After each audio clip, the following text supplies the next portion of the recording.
I'm John Van Onsdal. I'm the President and CEO of the Eiteljorg Museum. It's a great pleasure and honor to welcome you here this evening. And I think tonight is just another example of the strong and deep partnership that the Eiteljorg Museum and IUPUI have. And my job tonight is simply to introduce the introducer, so I will not bore you with too much information. But I do want to recognize one of the History Department's faculty members, and that's Madube Labode, who is an Eiteljorg board member as well. So it's nice to have you here. She was here for a tough discussion last night, our board meeting. We won't discuss that, though. Let's just have fun tonight. One of the people at IUPUI who has been special to the museum and a very important collaborator and someone who's nurtured this partnership we enjoy is Phil Scarpino. And I want to invite him to come to the podium to introduce our wonderful speakers tonight. Phil.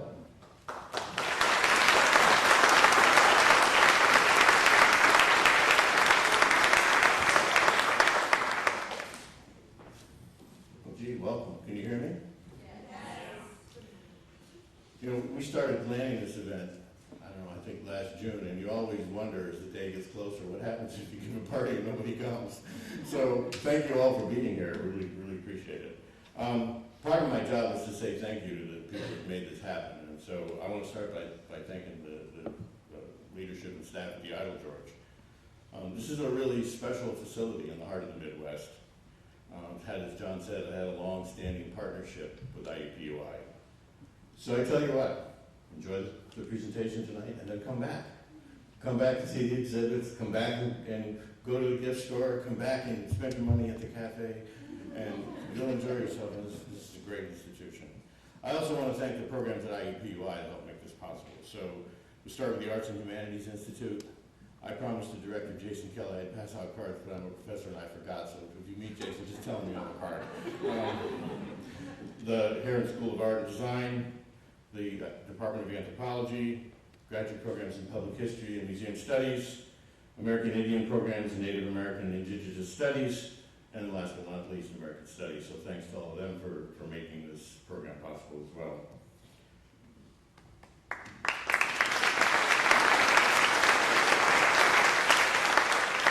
I don't know if they're here, I guess one of them is. I want to thank my colleagues, Rebecca Schrum and Madube Labode, who picked up the ball several times this summer when I went away and left it on the court. So thank you very much for making this happen. So both of our speakers tonight have had long and distinguished careers. And they both share a common interest in Native American history and culture in general, and the history, memory, commemoration, and interpretation of Sand Creek in particular. So, because I'm a historian, and I think that facts are important sometimes, and because maybe not everyone knows what we're doing here tonight, I thought that I would start with just a few facts about Sand Creek. So, November 29th, 1864, about 700 troopers in the Colorado Territorial Militia attacked a village of peacefully encamped Cheyenne and Arapahoe in what was then southeastern Colorado Territory. Although some of the troopers refused the order to fire, a majority engaged in a massacre of a large number of villagers, the majority of whom were women and children. And the killing of those people was accompanied by significant mutilation. Today, the Sand Creek Massacre National Historic Site, administered by the National Park Service, is located approximately at the site of the massacre and interprets those events. Both of our speakers were involved in the interpretive strategy for that site. Sand Creek was an atrocity. It's a dark stain on the fabric of history. Although many of the men who perpetrated that massacre, generations of Euro-Americans afterwards, have not always viewed it that way. So, let me introduce our speakers. Norma Chief Gourneau is presently Superintendent, Bureau of Indian Affairs, Wind River Agency, Port Washak, Wyoming, and she has had a long career in the Bureau of Indian Affairs. She served as Deputy Superintendent, Bureau of Indian Affairs, Lane Deer, Montana, Self-Determination Specialist, Northern Cheyenne Agency, Lane Deer, Montana, and Indian Services Specialist, Rocky Mountain Region, Billings, Montana. She's a member of the Northern Cheyenne tribe and describes herself as a fluent speaker of the Cheyenne language. She's a member of the Sand Creek Massacre Site Project Committee and a member of the Northern Cheyenne Sand Creek Descendant Committee. And we just met this afternoon, but we emailed back and forth a great deal. In one of our email exchanges, she asked me, will I be able to talk about my grandmother, about what my grandmother's handed down to us orally and other stories about Sand Creek? And my answer was, yes, please do. So we have that to look forward to. Ari Kelman is the McCabe Greer Professor of History at Pennsylvania State University. He's also held positions at the University of California, Davis, the University of Denver, and the University of Oklahoma. He is a much publicized scholar, but for our purposes this evening, he's the author of a book titled A Misplaced Massacre, Struggling Over the Memory of Sand Creek, published in 2013. This book won numerous awards, including the Avery Craven Book Award, the Bancroft Prize, the Tom Watson Brown Book Award, the Robert M. Medley Prize, and the Antoinette Forrester Downing Book Award. And if you're into this kind of thing, those are all significant awards. He presently has under contract a related volume titled For Liberty and Empire, How the Civil War Bled into the Indian Wars. So, they've drawn straws, and Norma's going to go first. So please join me in welcoming both of our speakers to Indianapolis and to the Eiteljorg.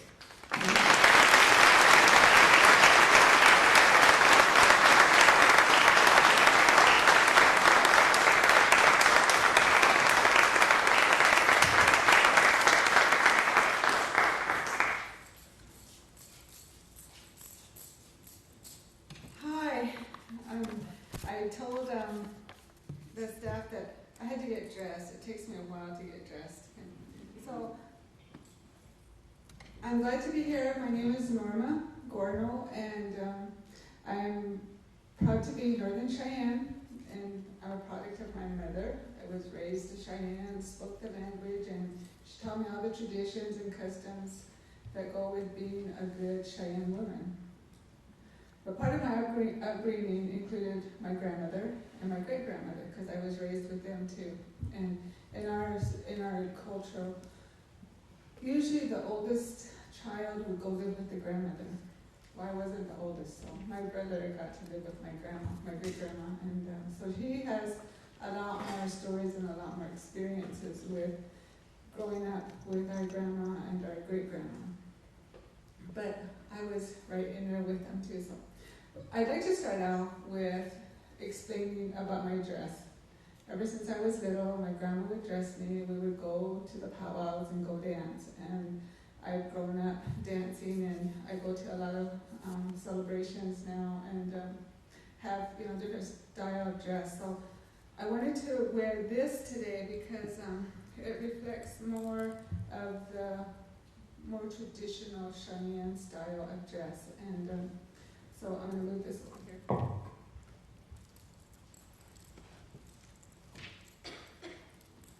So my dress is made out of processed elk. It comes in 4 parts. So the top part is the beaded part. And I had a friend make this, and she's an excellent beader. And this is a classic Cheyenne style. You'll probably see others that are fully beaded, but this is the Cheyenne style. And the reason it's so special to me is because she told me that this is the last dress that she will make. And because she's getting old and she has arthritis and can't see very well. And so I feel very fortunate that she was able to make this dress. Of course, when she made it, it was a lot heavier, so I had to squeeze it in. So this top part is one elk hide. The front part is another piece of elk hide, and then the back is another part, and then my fringes are another part too. So when I wear this, it doesn't breathe, so I get like real hot. But when it's real cold, man, I love it because I'm just comfortable and I don't have to wear a jacket or nothing. So the other parts to my outfit are my braid holders. They were made for me by a good friend of mine. My husband gave me these are otters, and this morning star is a symbol of the Northern Cheyenne, and actually hers, I just took it.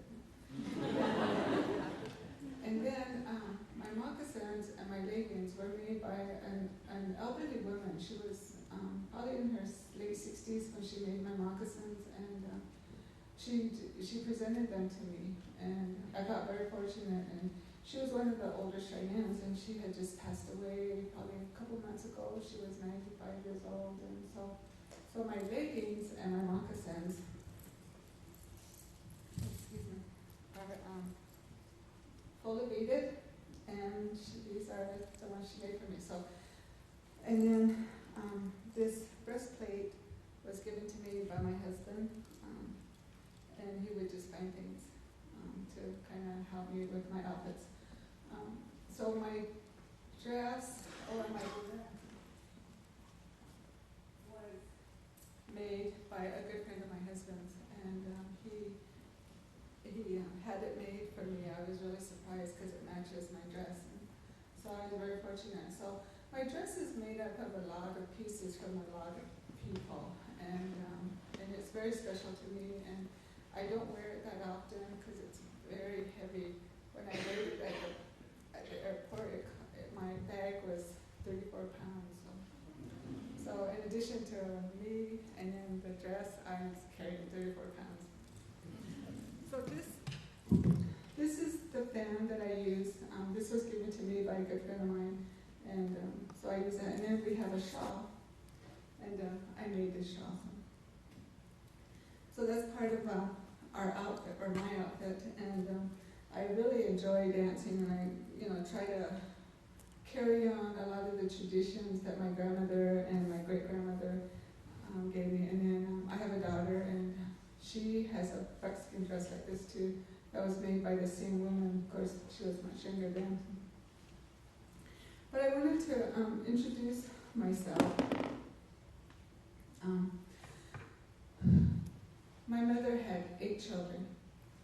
She had 5 girls and 3 boys, and I'm the oldest of the girls. I'm third. I have 2 older brothers, and then there's me, and then the rest of my brothers and my sisters. And we come from a family that's very family-focused, family-oriented, and I have a wonderful extended family, and it was so surprising to see my nephew is here. I haven't seen him for when his father died. He came home for the funeral, and it was so wonderful to see him. So I think it's a small world there. So the reason I'm here today is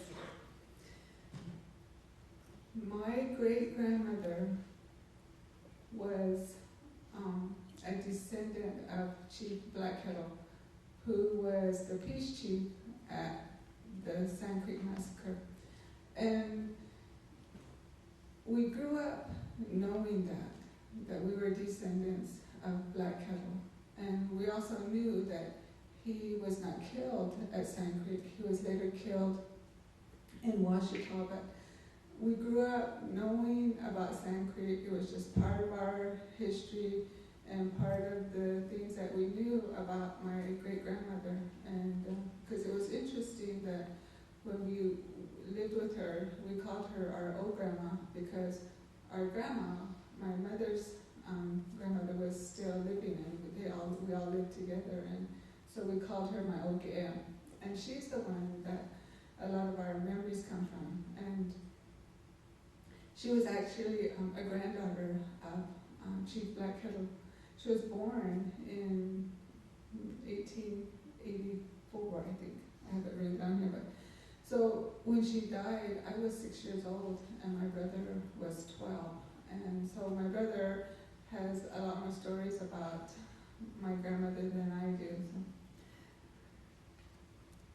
So part of our project with the Sand Creek started more, there was always somebody working on it, and somebody was, doing historical research and always talking about it. But it wasn't until like the 1996 when things really got serious for the tribe and for the descendants. So keep in mind, there are 3 tribes that are involved in this. There's the Northern Cheyenne, of which I'm a member of Montana, and then the Northern Arapahoe out of Wyoming, and then they call them the C and A tribe. The Southern Cheyenne and the Southern Arapahoe tribes out of Oklahoma. They were all descendants of the people that were camped at Sand Creek. So a lot of our history and a lot of our legislative history focuses on those three tribes. In 1996, I was elected vice president of our tribe, and we started looking at Sand Creek a lot more aggressively than we had before. And there was so many people before me that had done a lot of work, and a lot of the things that came with the Sand Creek project were oral stories. And so one of the first things that the National Park Service did is they came up to Busby and to Greer, and they did an oral history project. They interviewed a lot of elders and a lot of people from the reservations, and to talk about what they remembered about Sand Creek. And we were amazed at how many stories there were. And so now there's a whole library of that at our community college. So in 1998, we formed a committee called the Sand Creek Massacre Descendants Association. And then the Tribal Council also passed a resolution appointing a Sand Creek Massacre Site Project Committee.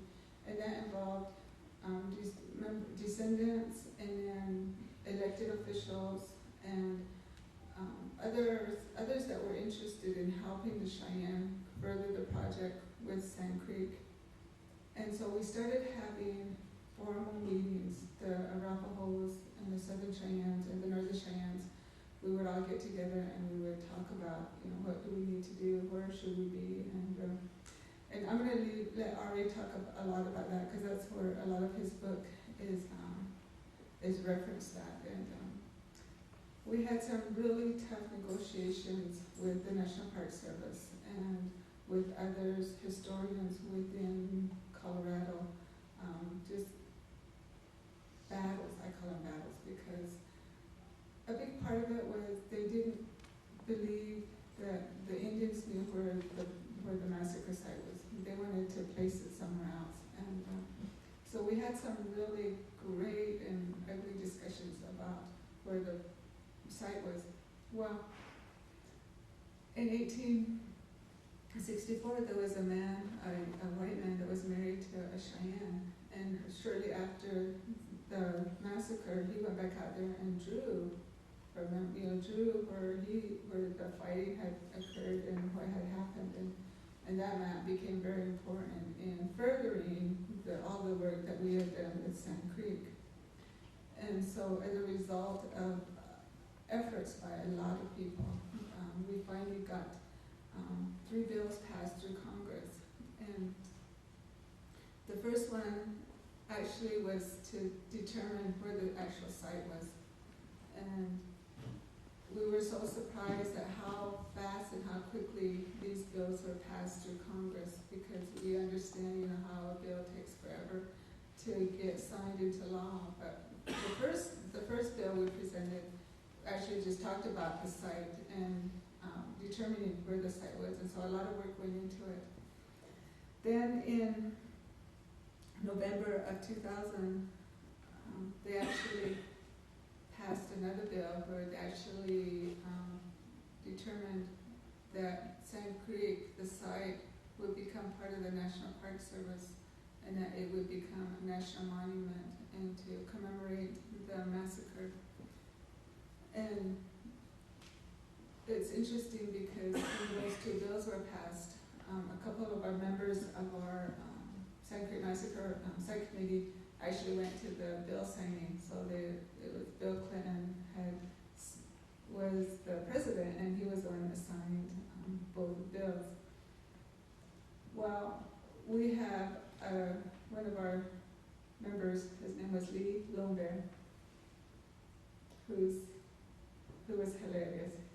He was very comical, and he could be serious too, but he was kind of one of our ceremony men. And so he was chosen to go to the signing ceremony at the White House. So him and Steve Brady and David Hollis went to the White House to watch President Clinton sign this bill, which was very exciting for us. So they get over there and they sign the bill and everything, and then they come back home, and then Steve Brady is telling us, "You're not going to believe what Lee Lomberg said." I said, "Do I want to know?" And he said, "Yeah." He said, "You know, we were sitting there after the bill was signed and everything, and he went up to Bill Clinton and he said, this would not understand, this was during the height of the Monica Lewinsky scandal, and at home, Lee Lomberg was having his own marital problems. Him and his wife had separated. So he goes up to Bill Clinton and he says, don't worry about it, things will work out." Only Lee would say something like that. Nobody else wanted to talk about it. But Lee Lomberg was one of the ceremonial men that put forth a lot of effort in this, and it was also very comical. So the third bill that was actually passed was signed by George Bush, and this is now 2005. And what happened is the Southern Cheyenne tribes and the Northern Arapahoe tribes, the Southern Arapahoe tribes had received some land in exchange, and there's a whole story to that too. But what happened is they donated that land. It's like 21,250 acres of land that had been donated to them, and so then they turned it over to the National Park Service, and it became part of the whole site. So the whole site is now about 18 acres. No, it's not 18 acres. But they put about 1,200 acres into that. And so it became part of the area that was defined as the Massacre Site Project area. And so now we have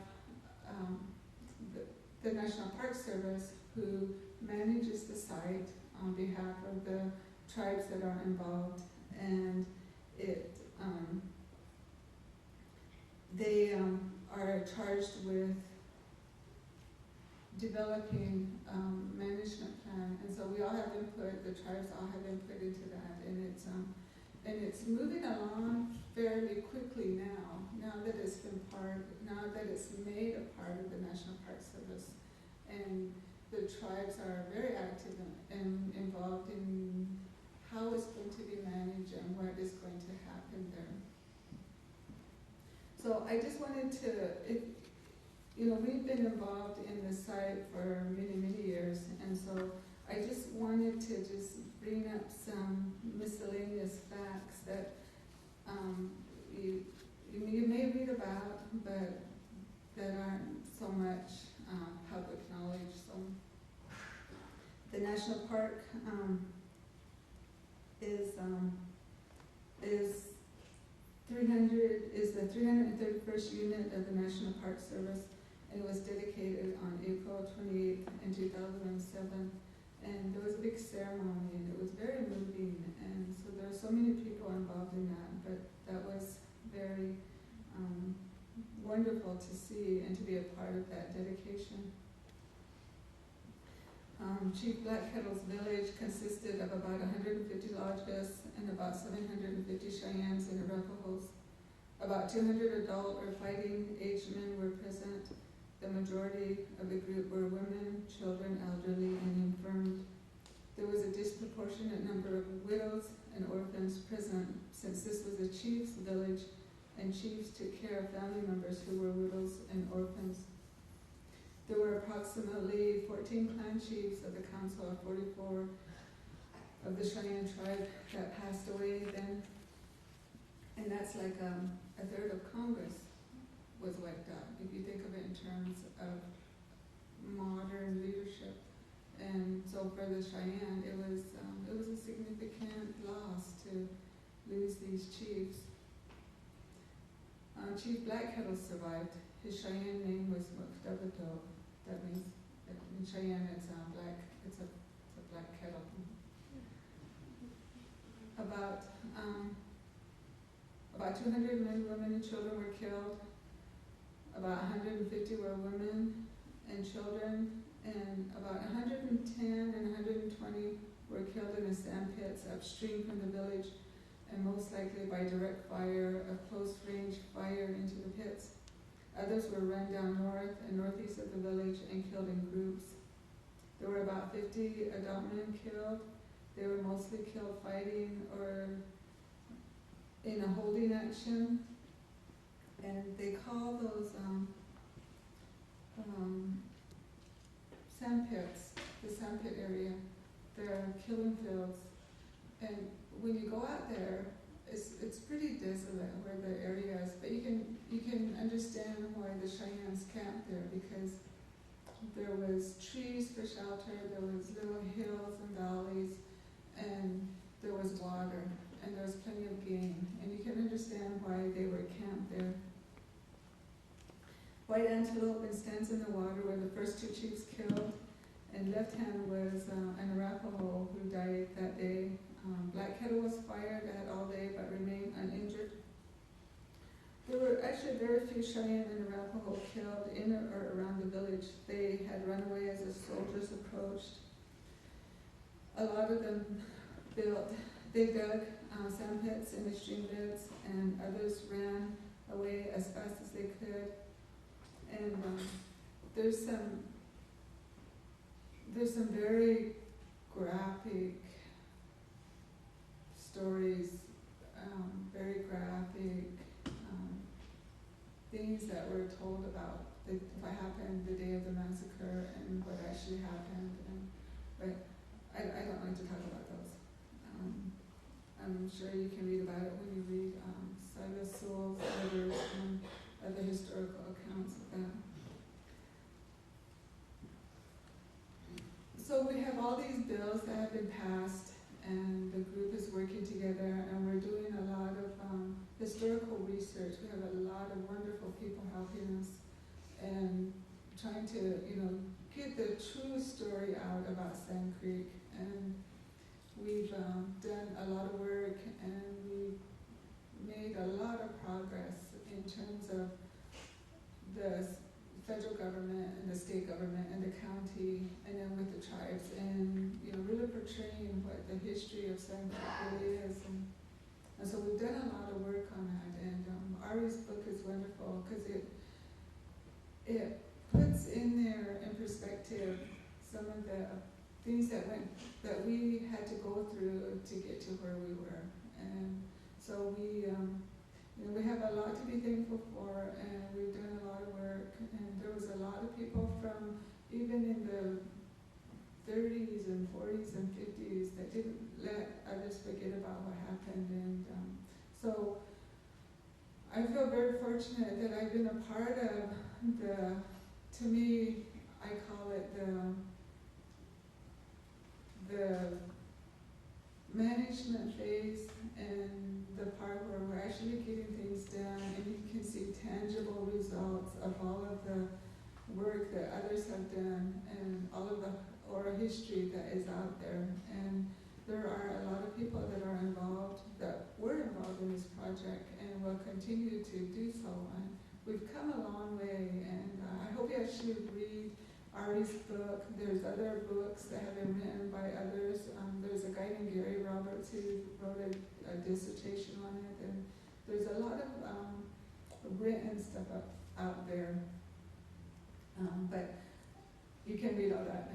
But I like to talk about the things that happened while I was involved in it, and the funny things and the not so funny things that happened. One of the products of the whole research and everything that we've been doing has been the Sand Creek Healing Rooms. So the massacre was November 29th. So every year we take a bunch of young students and elders, and we all go to Sand Creek, and we have a ceremony out at the site. And we have a pipe ceremony. The Northern Cheyenne are there, the Northern Arapahoe are there, and the Southern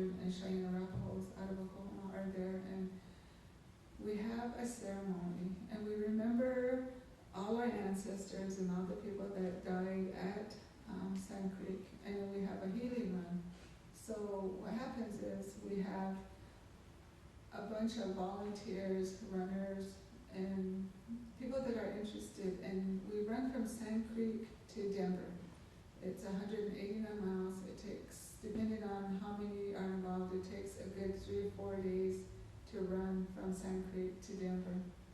And then in Denver on Sundays, because this is usually during Thanksgiving, the Thanksgiving holiday, we have a big ceremony on the steps of the Capitol in Denver to remember what happened and to talk about, what happened, and then to talk about things that should never happen again. The things that the Cheyenne endured, you wouldn't want anybody to go through that anymore. And so it's a healing process for us, and it's a remembrance of our history, and to heal and to think about those things that actually happened. Now, the healing run was the brainchild of Lee Longbear. This is our chief, the humorous chief. Anyway, so he started the healing run, and it was his idea, and so we continue it. And unfortunately, Lee died a few years ago, and so 3 years ago we had a healing run dedicated just to him and his memory. And last year we had the 150th anniversary of the Massacre, and we had a healing run last year, and it was wonderful. There were so many people that showed up, and it was just a really, really good experience for the kids and for the elders and for everyone that has been involved to see this. And it's been 150 years. This year will be the 151st year, and we still have the healing run, and they're held every year around November 29th. Now, I said that my grandmother was a descendant of Chief Black Kettle, and that's something that we've always known. And she was actually born in 1884, and she was 78 years old when she died. I was 7, and my brother was 12, and we've always known that we were descendants of Black Kettle. And I remember my grandmother, when she would talk about the event, she would start crying, and it's kind of scary to watch your grandmother cry because it's something really sad or something really bad, and so she would cry, and then she would talk about it for a while, and then she remembers something, and late at night she would tell us stories about her life, and then every now and then she'd throw in some things about the massacre and what she remembered. But she talked about her mother remembering that she was being carried, and she was put in a sand pit and told not to cry. And I think that was one of the stories my grandmother would say.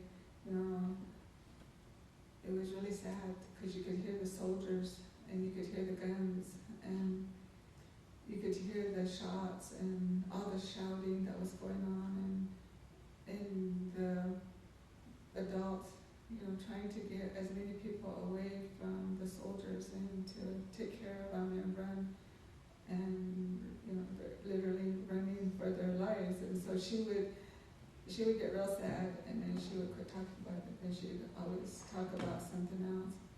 But it always made my grandmother feel real sad when she talked about her stories about Sand Creek, because you have to understand she was just 2 generations from that. So like my mother and myself, I'm 6 generations from that. But I was 6 years old, and I still remember her stories. And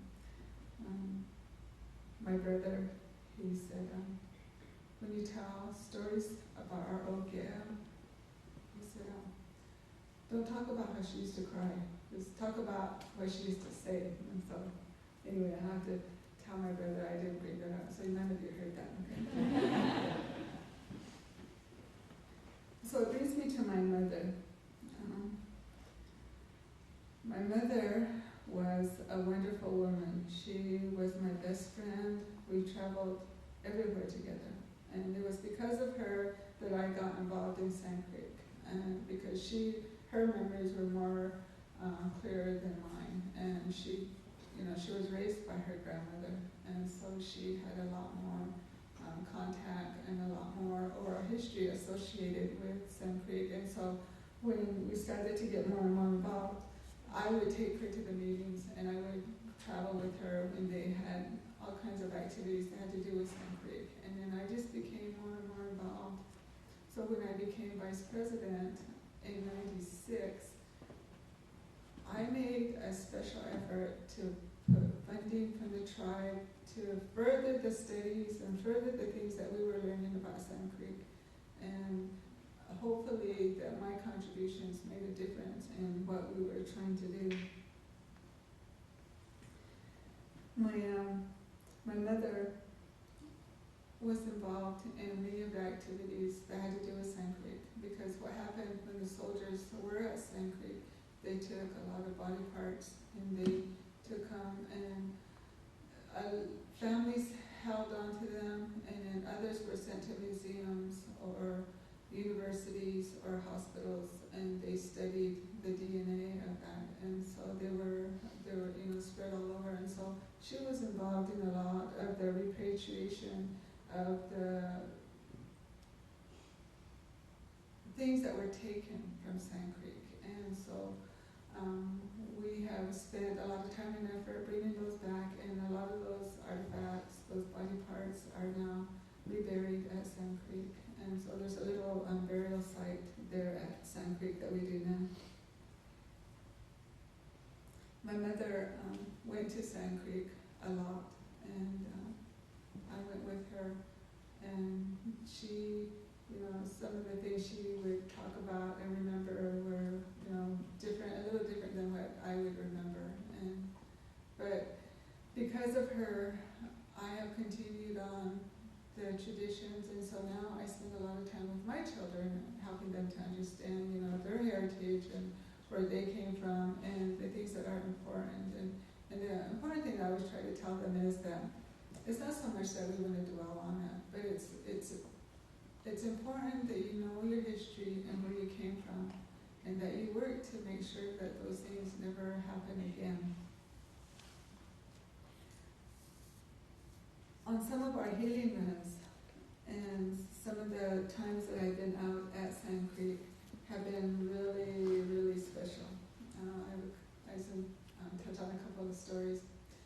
I remember the first time we had gone to Sand Creek, and we had a pipe ceremony, and the men were praying, and then there was a drum group that was drumming, and we were down where the cottonwood trees are. We were down at the bottom of this little valley, and it was very quiet, and they had just got done praying, and we heard this old woman crying, and we looked around. We thought it was somebody from our group, but it wasn't anybody.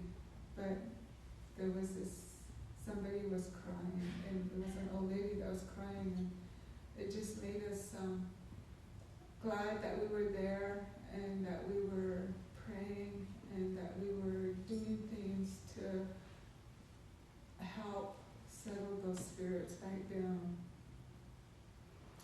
Another time we were there, we were supposed to have a sunrise ceremony, and of course Lee Lombert was in charge, but Lee was habitually late. He never got up early. We were on the council together, and he'd always come to the meetings late, and that's just how he was. And so they announced the night before that we were going to have a sunrise ceremony, and we asked, well, who's going to be in charge? And they said, well, Lee's going to be in charge. We said, okay, well, let's get there at noon. Then he'll be there. So we had gathered that morning at the hotel, and we were getting ready to go out there. And we had a town crier with us, somebody that would announce what was going on. And him and his wife had gone out there earlier, had gone out that morning because they believed it was supposed to be sunrise, and the rest of us knew better.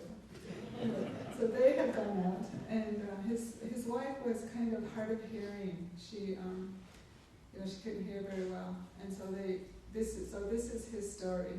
His name was Herbert. He said, we pulled in down there, and I told Marie, I'm going to go walk around, and she said, well, I'm just going to wait here for you. And so he left, went walking around, and then came back, and Marie said, oh, they must be getting here, she said, because I can hear kids laughing. And Herbert said, I looked around, and I didn't see anybody. And so he said, who did you hear? Did you see somebody? And she said, no. She said, there were some kids, I could hear them playing. She said they were laughing.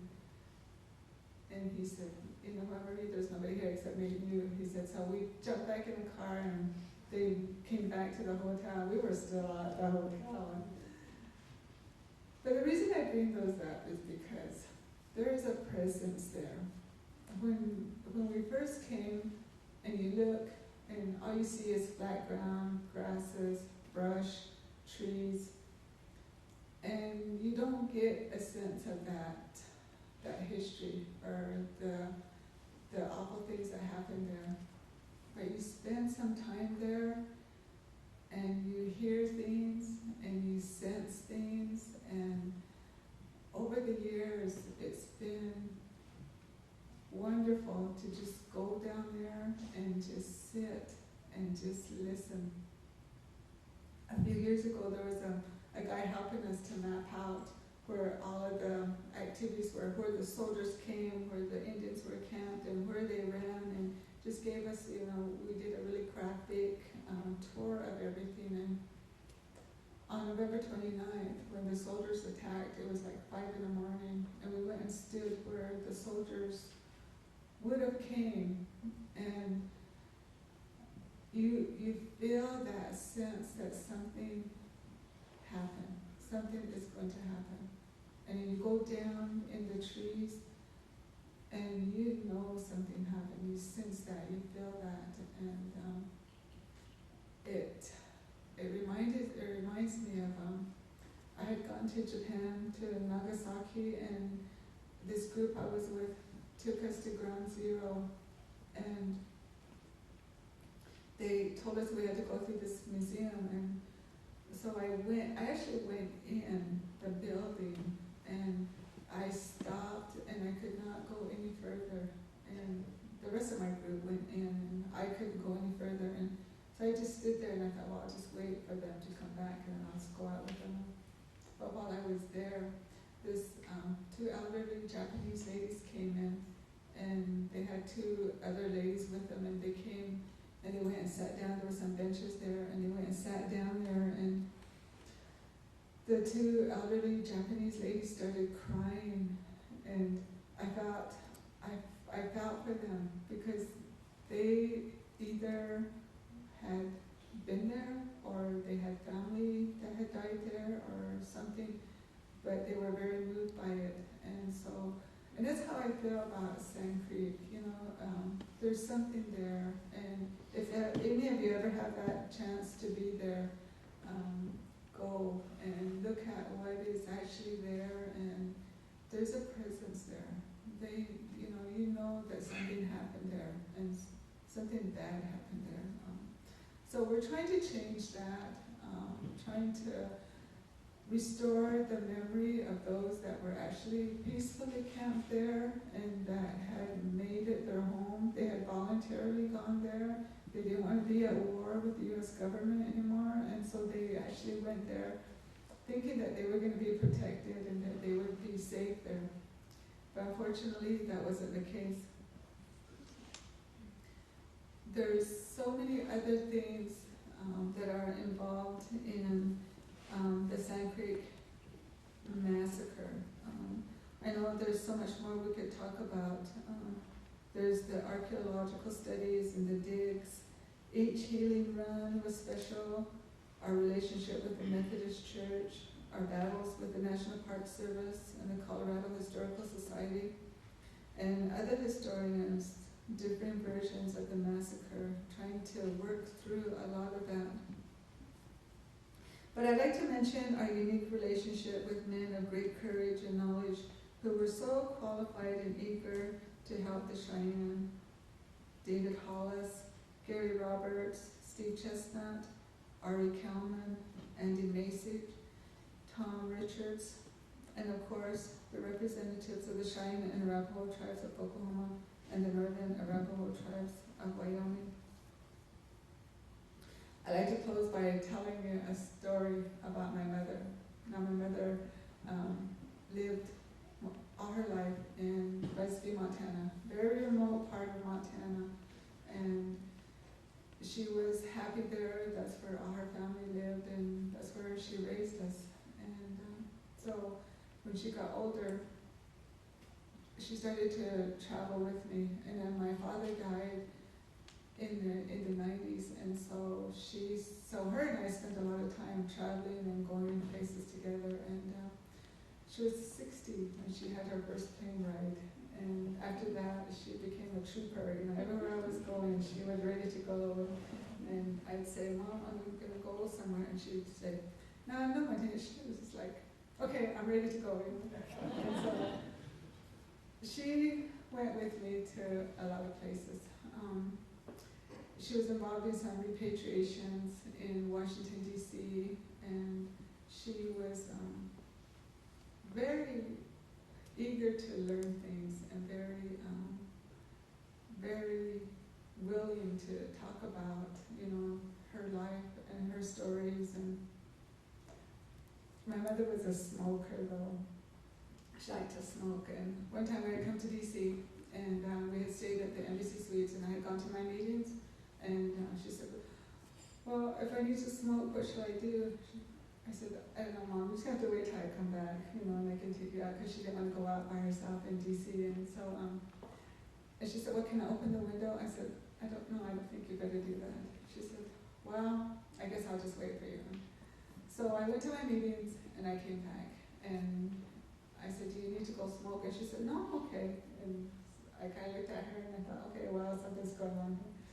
So we're getting ready to go out for supper that night, and there's a knock on the door. So I go, and I said, "Well, who knows us here?" You know, so I go open the door. Here, it's the maids. And they said, "Is Genevieve here?" That's my mother's name. "Is Genevieve here?" And they said, "Yeah." And so they poked their head in, and they said, "Genevieve, let's go smoke." So she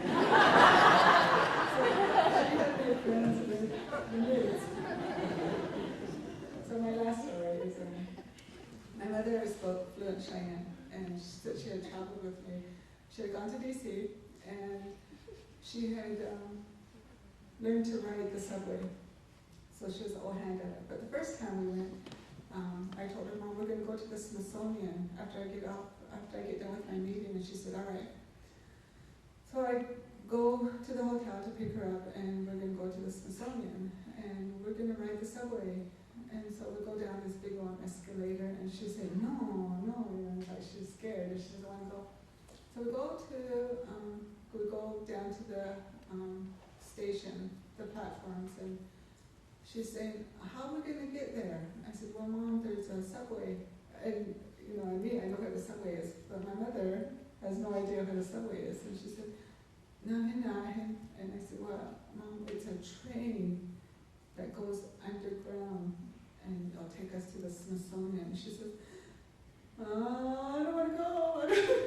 She didn't want to go on the subway. She said she was scared because of this train that went underground. And so I told Mom, "It's going to be okay." And so here comes the subway, and then there's all these people, and she has to go because she's not going to, because you know, we just get on the subway, and she's very afraid. And so we get to the Smithsonian site, and and we get off, and we go back up. We go up the escalator, and then we're over there by the Smithsonian. And she's looking around, and she says, "Oh, okay," you know. And so she gets used to riding the subway. So 3 or 4 more times we go to DC, and we go ride the subway, and she's fine with it. So the last trip that her and I took together to Washington, D.C., we had taken a lot of other elders with us, and it was the first time they had ridden the subway, and so she was all hand at it. And so we were leaving D.C., we're at the airport, and all these elderly ladies are talking about the experiences they had, and you know, some people are saying, "Oh, I really liked Arlington Cemetery, and I really liked the White House, and you know, all the tours that they had taken." And so I can hear my mother, and she's saying, "Well, I remember the first time I rode the subway."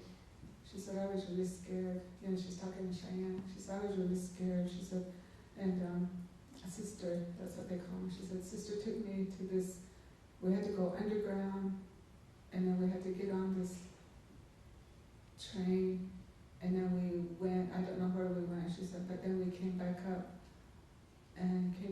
out of the ground." She said, "Ever since then, I've always felt like a prairie dog." Go in one place, come out another place. So thank you for having me here, and I appreciate being here.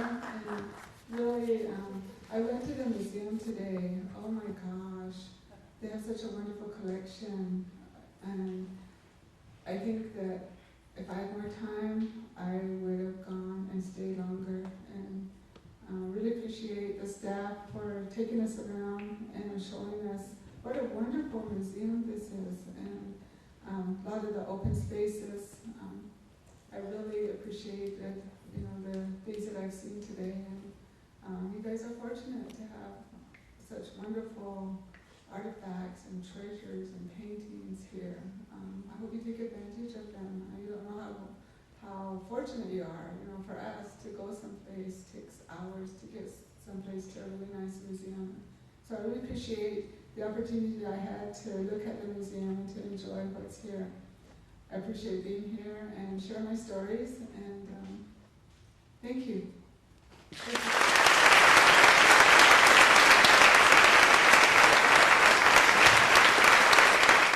Thank all of you for coming out.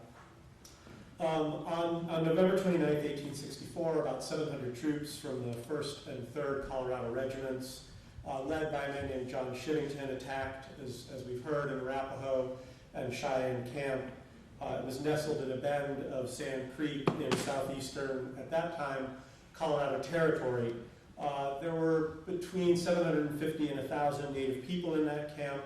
Those people believed that they'd made peace with white authorities earlier in the spring of 1864. They fled up the dry creek bed. The onslaught left approximately 175 to maybe 200 to 225 of them dead, the overwhelming majority of whom were women, children, or the very elderly. John Shivington's troops then disgraced themselves further by combing the field for what one of them described as, quote, trophies, the scalps and fingers and genitalia of their victims. Nearly a century and a half later, on April 28th, 2007, the National Park Service opened its 391st unit. This is the Sand Creek Massacre National Historic Site. The ceremony that day was both a celebration and a memorial service. Drum groups, a Cheyenne chief gave a prayer, members of Congress, Colorado's governor, leaders of tribal communities, NPS officials, Park Service officials, all of these people explained what this site might accomplish, what it meant to them. The Sand Creek site, they said, honored the victims of the massacre, but also promised, a number of them suggested, long-deferred healing, that was a word that they used, to the affected tribes. And then they suggested that it offered a blueprint for future cooperation between Native peoples and federal authorities. Collective remembrance, they suggested, if you situated it in a sufficiently sacred place, could seal a rift that had been cut by violence between cultures. Memorials are always shaped by politics. This is especially true of national historic sites because federal officials for a very long time now have viewed public commemoration as a kind of patriotic alchemy, a way of conjuring unity from divisiveness by appealing to shared perceptions of the past. And so historic sites around the United States evince kind of an abiding faith in the nationalizing power of public memory. These monuments are supposed to serve the nation's interests by linking together diverse peoples and also legitimating federal authority. Out of common memories, the theory goes, Americans have forged a common identity. Sand Creek, as you've already heard, is an unlikely source for these sorts of utopian sentiments. And so at that opening ceremony, there were a number of dissenting voices, especially those of Native people who had participated in the memorialization process. Some of them rejected what they saw as a hollow offer from the federal government of painless reconciliation that was being purchased on the cheap. They feared that the Sand Creek Memorial might actually be a stalking horse for an older assimilationist project, for the federal government's long-standing effort to strip tribal peoples of their distinctive identities. And so, rather than accept the site as a symbol of federal power, they portrayed this memorial as an emblem of tribal persistence and self-determination. Other participants at that same opening ceremony expressed their own suspicions about this same memorial for additional and different reasons. First of all, because the federal government was and still is unpopular on the eastern plains of Colorado. Second of all, because this site embodied, I'm quoting now Marilyn Musgrave, Eastern Colorado's congressional representative at the time. In Musgrave's words, this site embodied, quote, political correctness and also gratuitous revisionism, end quote. And then finally, because some observers there on that day believed, in the wake of the September 11th attacks, with the United States involved in 2 wars overseas, that questioning the military's rectitude, even historically, necessarily flirted with anti-Americanism. Over the next 20 minutes or so, I'll try and keep it very brief. I'm going to suggest that the controversies in 2007 at that opening ceremony echoed about a century and a half's wrangling over how Sand Creek should be remembered, and that the struggle pivoted to a great extent on a series of thorny questions about the relationship between continental expansion, what people used to call manifest destiny, and 2 wars, the United States Civil War and the Plains Indian Wars that were spawned by that process. When the site sponsors tried to answer the questions about Sand Creek, they learned that this event remained a history front in an ongoing culture war. Collective remembrance, it turned out, could just as easily tear scabs from old wounds as heal them. Sand Creek, it turned out, was particularly difficult to memorialize, as I'll mention in a moment, because there were a variety of different stories, competing stories, sometimes incommensurable stories about the massacre, and those stories haunted the memorialization process. The first of those stories belonged to a Methodist minister and an abolitionist named John Shivington. Oh, there's Marilyn Musgrave, I apologize. There's Shivington. John Shivington saw the violence at Sand Creek as a noble part of civilizing the West and also preserving the Union. He saw those 2 processes as inextricably intertwined. On November 29, 1864, he used blood spilled along the banks of Sand Creek to depict a masterstroke for his superiors. He bragged in a dispatch to one of his bosses that his men had attacked an Indian village that he said, quote, bristled with over 1,000 warriors, end quote. He then went on to say that his troops had killed a number of chiefs and hundreds, he said, of their followers. For years after that, John Shivington justified what happened at Sand Creek by pointing to the massacre's Civil War context. In the spring of 1865, for example, Shivington testified to federal investigators. He suggested that agents of the Confederacy had been working among Colorado's native peoples. He pointed back to the Dakota Uprising in Minnesota in 1862, to the Cherokees' decision to fight with the Confederacy. And in 1864, he said a Cheyenne warrior, a man named George Bent, had served as the South's agent and had promised Colorado's Indians that with federal troops busy back east fighting against the Confederate rebellion, they could reclaim their country. Shivington in this way made what happened at Sand Creek. He made this part of the Civil War as well as just the Indian Wars. A man named Captain Silas Sewell, who Norma mentioned a moment ago, had very different ideas about Sand Creek. Sewell refused to commit the troops under him to the fight at Sand Creek. He was a captain in the 3rd Colorado Regiment.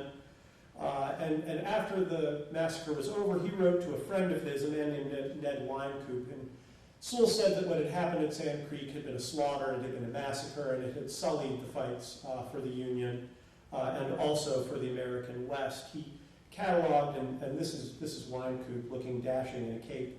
I thought about wearing a cape tonight, but decided against it. Sewell cataloged terrible cruelties that had been visited upon the dead at Sand Creek. Bodies of men and women and children, he said, had been hacked apart. Babies had been cut from their mother's wombs. He wrote to Wynkoop that Wynkoop would, quote, think it impossible for white men to butcher and mutilate human beings as they did there. Silas Sewell also testified before federal investigators in the spring of 1865. He recounted how the previous summer he'd arranged a parley, a meeting in Denver between peace chiefs, including Black Kettle and Governor John Evans and Colonel Shivington. At that meeting, Shivington had told the chiefs that if they wanted peace, they had to subject themselves to military law. They had to go into Fort Lyon in southeastern Colorado. The Cheyennes and Arapahoes had complied. Sewell said they'd done this, and so they believed in the run-up to Sand Creek that they were, in his words, quote, under the protection of the American flag. Sewell's stories of Sand Creek took on added resonance on April 23rd, 1865, when a soldier from the 2nd Colorado Cavalry murdered him in the streets of Denver. President Lincoln had been killed less than a week earlier, and Silas Sewell's death, like Lincoln's, spawned all kinds of conspiracy theories, including the story that John Shivington had paid someone to kill Sewell. And so for some observers, Sewell's memories of Sand Creek became unimpeachable. These were the recollections of a man who'd been martyred for speaking truth to power. One of the federal officials looking into Sand Creek wrote, quote, the barbarism of slavery has culminated in the assassination of Mr. Lincoln. The barbarism of Sand Creek has culminated in the assassination of Captain Sewell. 3 federal investigations eventually determined that Sand Creek had been a bad act. 2 of them described it as a massacre. But many Westerners refused to accept those findings, and so the fight over how this event would be remembered continued. In 1881, for example, an author named Helen Hunt Jackson published a book about the nation's history of mistreating its native peoples. The book was called Century of Dishonor. It drew upon Silas Sewell's memories when describing Sand Creek, noting that the native people there had been peaceful and protected by white authorities, and that John Shivington's men had desecrated the dead. Jackson argued at the time that the United States needed to overhaul its federal Indian policy, and she had a receptive audience in the Department of the Interior in that moment. The Modoc War, the Red River War, and the Great Sioux War, including what at that time was being called the Custer Massacre at the Little Bighorn, had all just taken place, and so there were some officials in the Interior Department who were ready to embrace these calls for reform. But even as the climate surrounding federal-tribal relations began shifting, John Shivington's story of Sand Creek still had a number of adherents. Editors at the Gunnison Democrat, a newspaper published on the western slope of Colorado, argued as Jackson was writing Century of Dishonor that there should be, a quote, another Sand Creek to wipe out the Utes in the aftermath of the Meeker Massacre, as it was called. George Bent, who I mentioned earlier, was infuriated by these kinds of sentiments. He was the son of a borderlands trade tycoon named William Bent and his Cheyenne wife, Owl Woman. Around the turn of the century, Bent decided that he was going to weigh in with his own story of Sand Creek. He's shown here with Magpie, his wife. Near the turn of the 20th century, the American West stood at the center of a variety of different discussions, popular culture, public policy, about the future of the United States. Bent was worried that Native people had no voice in those discussions, and so he began relating tribal history to first a man named George Bird Grinnell, one of the founders of the field of professional anthropology, then to James Mooney, a renowned Smithsonian ethnographer, and then finally to George Hyde, a relatively obscure historian, obscure enough that I could never find a picture of him. Historians like to stay in the background, you know, very modest about the work we do. In 1906, Bent and Hyde published 6 articles in a magazine called The Frontier. Those articles debunked John Shivington's story of Sand Creek. Bent admitted that he had fought with the Confederacy, but he made fun of the notion that the tribes of Colorado had any interest in fighting with the South. They were too divided, he said, in the run-up to Sand Creek, and had no interest in joining with the Confederacy. He then related details of what had happened at Sand Creek, the atrocities committed there. and went on to conclude that the Civil War was a war of imperialism rather than liberation. Bent's essays, not surprisingly, were very frustrating for John Shivington's surviving men. Major Jacob Downing, among others, were infuriated by claims that they had somehow sullied their service during the United States Civil War with what they had done at Sand Creek. Downing decided that he wanted to try and embed John Shivington's stories of what had happened at Sand Creek in a Civil War narrative that heritage groups were constructing around the United States at that time, work that culminated in Colorado with the unveiling of a memorial on the state capitol steps in 1909, a memorial that's still there. That monument featured a plaque on its base cataloging the battles and engagements in which Coloradans had fought during the Civil War. And Sand Creek, as you may be able to see here at the lower right, Sand Creek was listed among them in that honor roll. Less than half a century later, Coloradans, working against a very different political backdrop, began segregating memories of Sand Creek from those of the Civil War, associating the bloodshed exclusively with the process of westward expansion. On August 6, 1950, the state unveiled 2 historic markers. The first, seen here, was a marble slab. It sat on a rise overlooking the massacre site. This is the rise itself. This is called the Monument Overlook. When I mention that for the rest of this talk, this is what I mean. So here is that slab. This echoed John Shivington. It read Sand Creek Battleground. The second marker was an obelisk sponsored by the State Historical Society. It included a mixed message, quote, Sand Creek Battle or Massacre, end quote, labeled the bloodletting, quote, a regrettable tragedy of the conquest of the West, end quote. Colorado's chief historian at the time, a man named Leroy Hafen, oversaw these dedication ceremonies. He wanted to duck this fight over what Sand Creek should be called. He described it as, quote, a tragic engagement and inevitable outgrowth of contact between the incompatible cultures of red and white men, end quote. In this way, he elided, he hid responsibility for what had happened at Sand Creek, and he also divorced it from its Civil War context, which made sense during the Cold War, because federal authorities at the time were drumming up support for internationalism, the fight against communism abroad, by encouraging Americans to recall the United States Civil War as an emblem of the nation's commitment to freedom.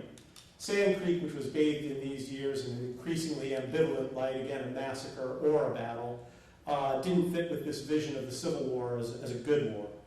By the 1960s, still more changes in the nation's cultural and political climate had seeded the ground for yet another reappraisal of Sand Creek. Late in the decade, a group of tribal activists formed an organization called AIM, the American Indian Movement. A year later, in 1969, some of that organization's members helped to take over Alcatraz Island in San Francisco Bay, signaling to the nation the arrival of what was called Red Power.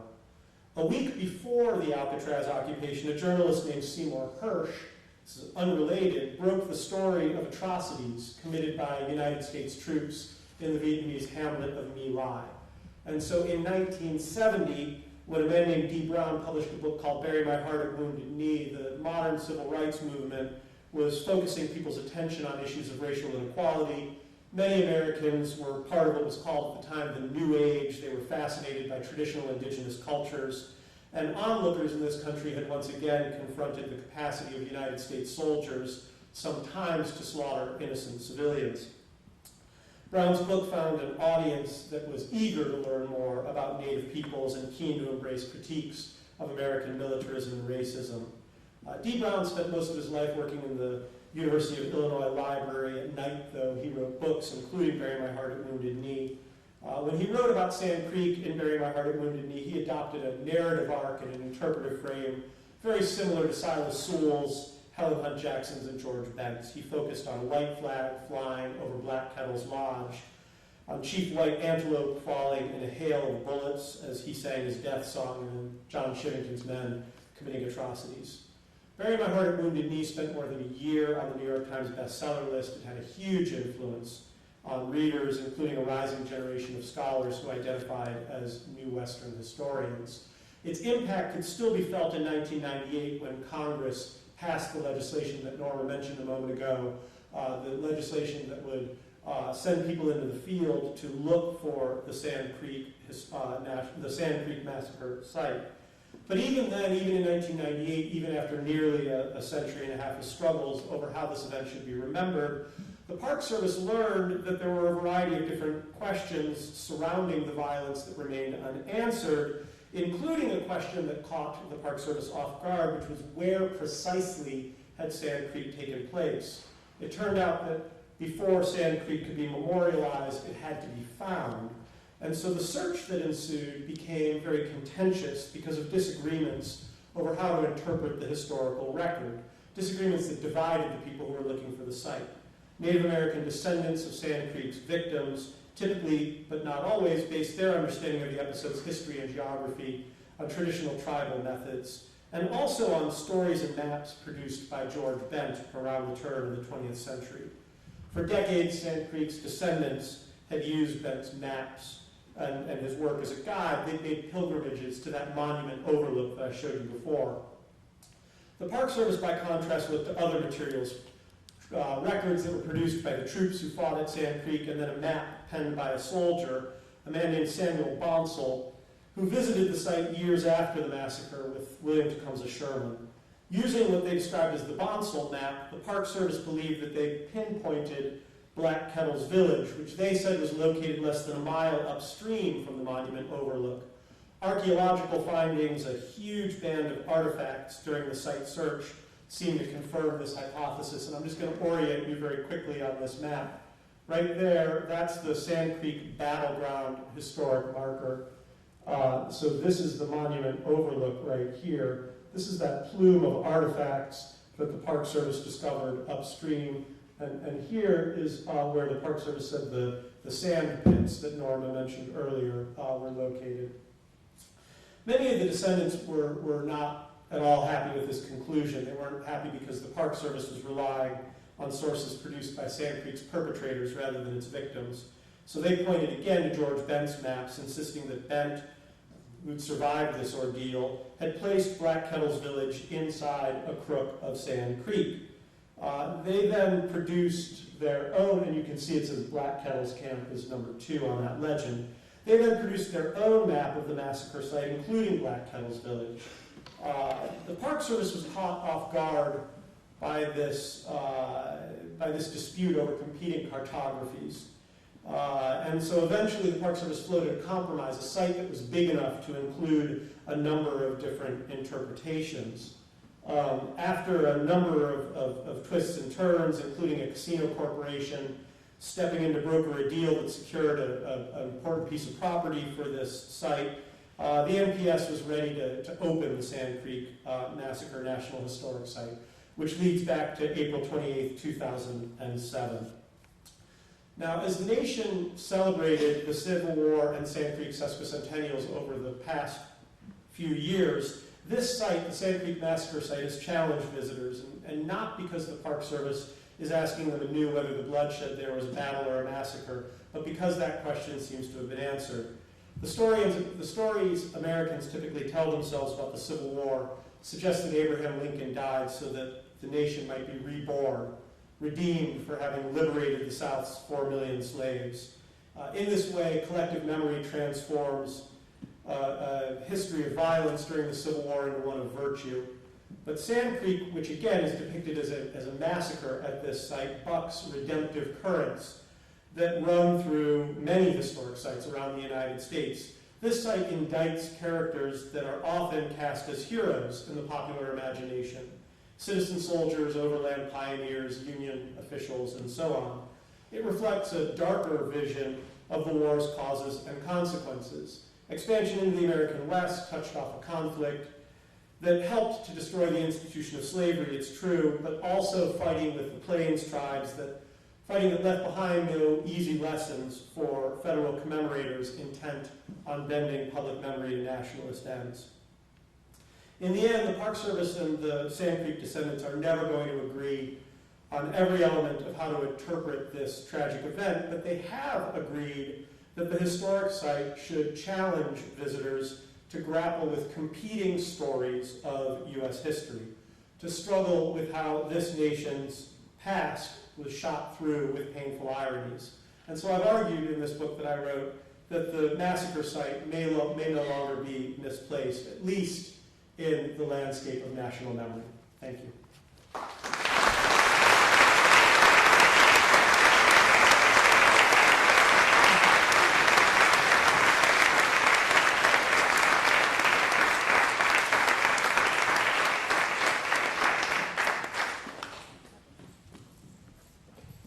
I think we've got time for questions. Yeah. Oh.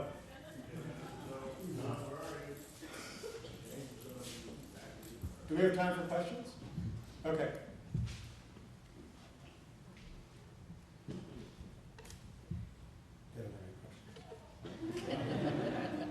It's very surprising. So you both feel a lot of historical memory, and the art is that it never ends, right? The conflict of memory never ends. It's carried on even through old traditions or historians. So I'm wondering, at this stage, has the memory of the American West, has it reached some sort of new plateau that we're not arguing about sort of the mythological cowboy, mythological Native American anymore? We have a more realistic understanding of what happened there, and what is sort of the next stage of where we need to get with our memory about that? Well, for us, it's been, it's been a long battle to get the Park Service and others to at least acknowledge that oral history is very important, and that there was somebody back there that actually drew a map that was there. They didn't draw it just because they wanted to, they drew it for a reason. And so for the Cheyennes or for the tribes, we rely on that a lot. And so for us, we've been moving forward with the understanding that the site is where it's at, and that our management plans and our alternatives are going to reflect that. Now, we're not saying everything happened right here. What we're saying is, within this context, a lot of things happened, and so we're going to build interpretive signs, trails to reflect that. So for us, I think it's pretty much settled because the management plan has been approved. It's been adopted by the Park Service. Now, those others that say that isn't where the battle is, I'm sure they're still gonna, come forward and review, some of the management plans. And so for us, I think it's pretty much settled. I don't know about the rest of them. Nothing is ever settled. Although we'd be out of a job if things are settled. But I mean, I think Norma points to a couple of important points, and the first is that there are a number of people who I don't think view those myths as having been punctured, and they're still deeply invested in perpetuating them. And so I do think you're right that we're in a slightly different moment. I would look back to the 150th commemoration, the commemoration of the 150th anniversary of Sand Creek. The state of Colorado became very involved in these commemorative activities, acknowledged that this was a massacre. The governor of Colorado was personally involved in a number of these events. At the 100th anniversary of Sand Creek, the centennial rather than the sesquicentennial, that just didn't happen. There was kind of an embarrassed silence about Sand Creek in Colorado. I looked, I expected there to be at least something, it just wasn't there. So things have changed, but maybe not quite as much as we'd hoped. The other interesting thing was at the ceremony for the 150th, it was the first time, and I've been at a lot of these functions, but it was the very first time that a governor actually apologized for what had happened, and then more importantly, he turned around. There were 4 chiefs standing in back of him. He turned around and he shook each one of their hands. It was very moving to us, to have somebody really, apologize for what had happened. And the interesting thing is those markers that are at the Capitol, they still say battle, so. There was a recent dispute, I believe, over the naming of the school in one of the nearby towns. It may have been in Cheyenne or in Chevington itself. Do you have a sense of ongoing turbulence with naming rights and who's considered a hero?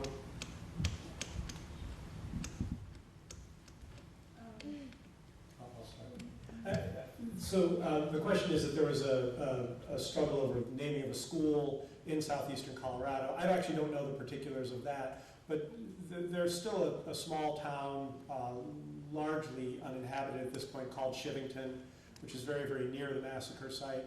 And I would say that the people of Kiowa County, which is the county in which the site is located, have a very uneasy relationship with this commemoration. I think that to a very great extent they see this historic site. This is not true uniformly, I want to be very clear about that, but to a great extent the county commissioners see this as an engine of economic mobility, and so they see this as driving their local economy, but they saw that as sort of a devil's bargain that they were willing to make in exchange for calling this the Sand Creek Massacre National Historic Site. A number of them were very unhappy about that. And so there continue to be people who are fighting over nomenclature, over exactly what this will be called.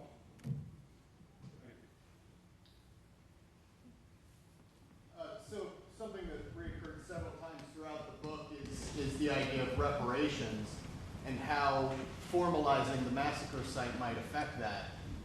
In the past several years, have there been any new developments? Well, in the treaty, there's a section called Article 6, which promised the survivors some goods, and those have never been claimed by the descendants.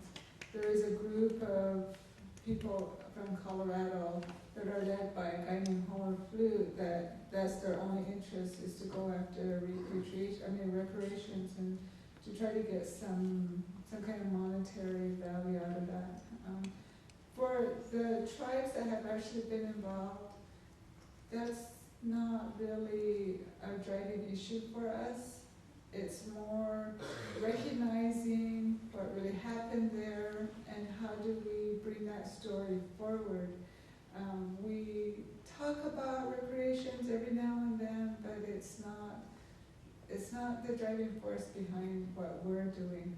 We know it's still out there, but we don't know what we're going to do. We really don't. But there is a group that wants money and they want compensation for it. And there's a lot of them, to me, that aren't even descendants. They just want money.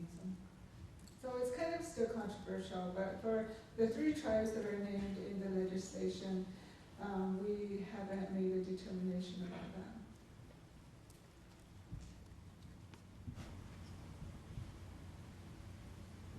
Thank you very much.